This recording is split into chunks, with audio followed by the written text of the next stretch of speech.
السلام عليكم ورحمة الله وبركاته.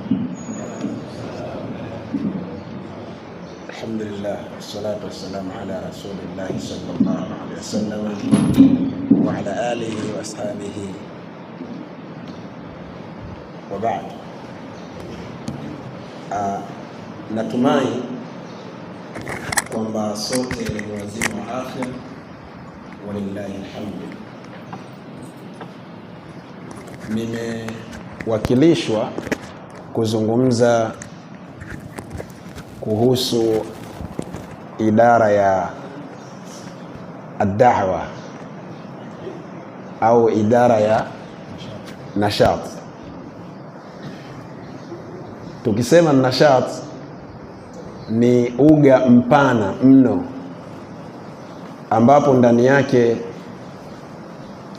linaingia kila jambo ambalo linahusiana na ad-da'wa, ambayo ndiyo malengo makuu ya markaz hii tuliyokuwa nayo, kwamba malengo makuu ni kuandaa vijana au ni kuandaa maimamu na maduati katika sehemu mbalimbali.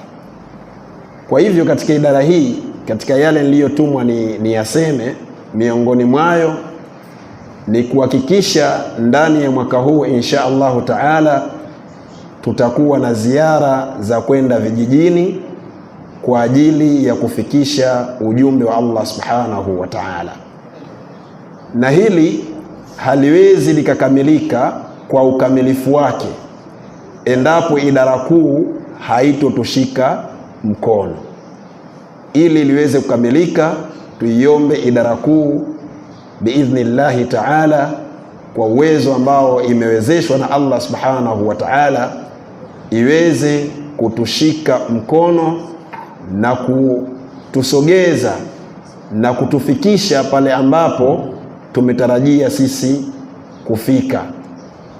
Na hayo itakuwa ni miongoni mwa malengo ya kuweza kuieneza elimu katika vijiji mbalimbali. Pia vile vile katika yale niliyotumwa niyazungumze kwamba idara hii imeamua kutembea zaidi katika vijiji ambavyo kidogo dini ilichelewa kufika. Vipo baadhi ya vitongoji katika mkoa wetu huu wa Tanga kwamba dini kidogo ilichelewa kufika na watu wanahitajia dini zaidi, na hili insha Allahu taala litakamilika endapo idara itatunga mkono kama nilivyotangulia kusema, kupata siku tatu, pengine labda mathalan tuweze kutoka siku ya Jumatano alafu na siku ya Alhamis na siku ya Aljumaa, siku hizi tatu ambazo pengine labda kwa mwezi mara mbili, kwa mwezi mara mbili au hata mara tatu ikiwa idara itaweza hivyo, kwa mwezi mara mbili au mara tatu endapo idara itaweza kutuwafikisha katika hilo.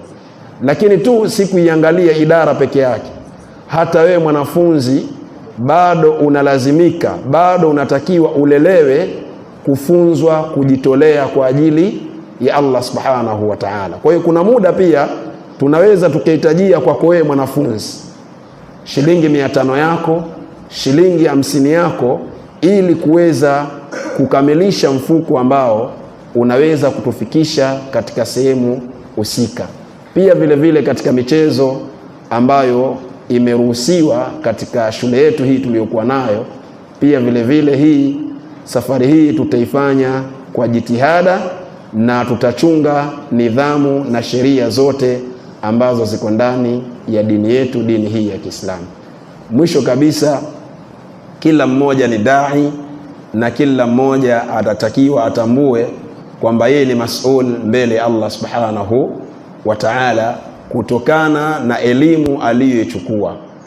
Tujipambeni na mapambo yaliyokuwa mazuri kwa kutekeleza maamrisho ya Allah subhanahu wa ta'ala na kujieka mbali na makatazo ya Allah subhanahu wa ta'ala. Mwisho kabisa, kuna mwanafunzi amekuja kwao, alikuwa ni shekhe.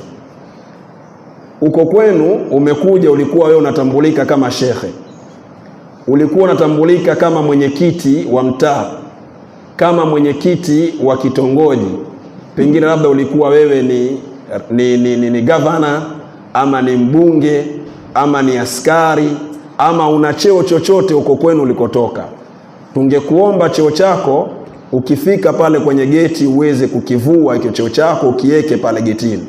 Siku ukitoka ukiwa unarudi katika mazingira ya kwenu, utachukua cheo chako ili tuweze kufika katika malengo yetu. Kwa nini nasema hivi?